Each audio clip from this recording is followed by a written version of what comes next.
আসসালামু আলাইকুম। কেমন আছেন সবাই? আশা করি সবাই অনেক, অনেক ভালো আছেন। আমি আপনাদের দোয়ায় অনেক ভালো আছি। তো আজকে খুবই সকাল, সকাল উঠে গেছি ঠান্ডার মধ্যে। সকালে কিন্তু শীতের দিনে উঠতে একদমই ভালো লাগে না। অনেক আলসেমি লাগে, ঘুম, ঘুম পায়। সকাল হলেই এমন সমস্যাটা হয়। তারপরে সকাল, সকাল উঠতে হয়। যেহেতু সংসার আছে, পরের বাসায় থাকি। শ্বশুরবাড়ি মানে পরের বাসা। বুঝতেই পারছেন এখানেও এত বেলা পর্যন্ত ঘুমানো যায় না, নিজের বাপের বাড়ির মতো। তো উঠে এখন আমি ছাদে যাচ্ছিলাম, তার মধ্যে দেখলাম যে কবুতরের বাচ্চাগুলোরে কবুতর খাওয়াচ্ছে।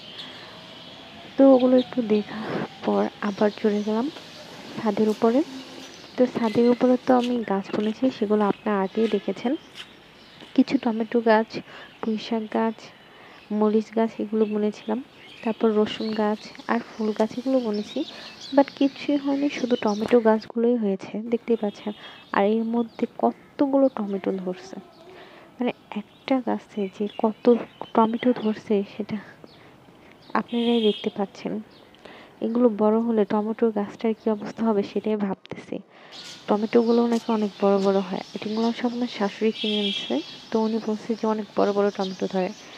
তার মধ্যে ছাদের উপরে আরো কবুতর আছে, দেখতে পাচ্ছেন এই যে খোপ, এর মধ্যে কবুতরগুলো এই যে খাচ্ছে। সকালে আমার শ্বশুরের এখানে খাবার দিয়ে গেছে। তো যেহেতু চারদিকে অনেক কুয়াশা পড়ে রয়েছে, ভালো করে রোদ উঠতেছে না, সেজন্য ভালো করে সব বোঝা যায় না, চারদিকে একটু ঘোলা ঘোলা। তো ছাদ থেকে নেমে এখন আমি বাইরে গেলাম তুলসী পাতা আনতে। তুলসী পাতা আনার কারণ হচ্ছে আমার ছেলের খুবই ঠান্ডা লাগছে 2 দিন ধরে। তো তার জন্য তুলসী পাতার রস করে 2 দিন ধরে খাওয়াচ্ছি। তুলসী পাতা, সামান্য আদা আর মধু দিয়ে তুলসী পাতার রস আমার ছেলেকে খাওয়াই। আগে খেতে চেত না, কিন্তু এখন দেখি একা একাই নিজে গ্লাস থেকে দিই, শরবতের মতন খেয়ে ফেলা। অদ্ভুত। এখন এতটা ভালো হয়েছে সেটা বুঝতে পারি না। এখন আর কষ্ট করে ওষুধ খাওয়ানোর জন্য জোরাজুরি করতে হয় না, একাই খেয়ে ফেলে। তো আজকের ভিডিওটা আপনারা ক্যাপশনে দেখে বুঝতে পারছেন কিসের জন্য ভিডিওটা করছি। আজকে ভিডিওটা মূলত হচ্ছে আমার ভিডিওতে ভিউজ কেন আসে না, কেন জিরো ভিউজ প্রবলেম হচ্ছে, কেন ওয়াচ টাইম নেই, সাবস্ক্রাইব নাই, কেন এরকম প্রবলেম, সেটা কি আপনারা বলতে পারেন? নিশ্চয়ই আপনারা বলতে পারবেন না, কারণ ভিডিও তো আমি ভালোই করছি। অন্যান্যদের থেকে আমারটা কিন্তু অনেক, আমি মনে করছি যে অনেকটা ভালো করছি। আমার থেকে খারাপ ভিডিও অনেকে বানায়। কই তাদের ভিডিওতে জিরো ভিউজ প্রবলেম তো নেই।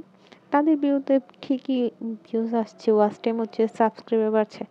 আর আমি ভিডিও করছি, আমার ভিডিওতে কোনো ধরনের কোনো ভিউজ, সাবস্ক্রাইব, ওয়াচ টাইম কিচ্ছু নাই।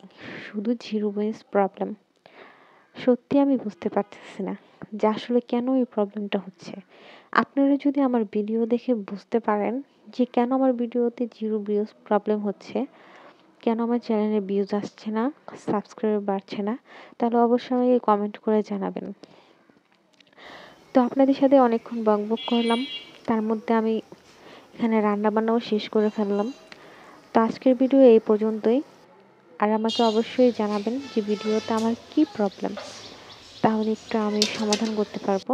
তো সকলে ভালো থাকবেন, সুস্থ থাকবেন। আল্লাহ হাফেজ।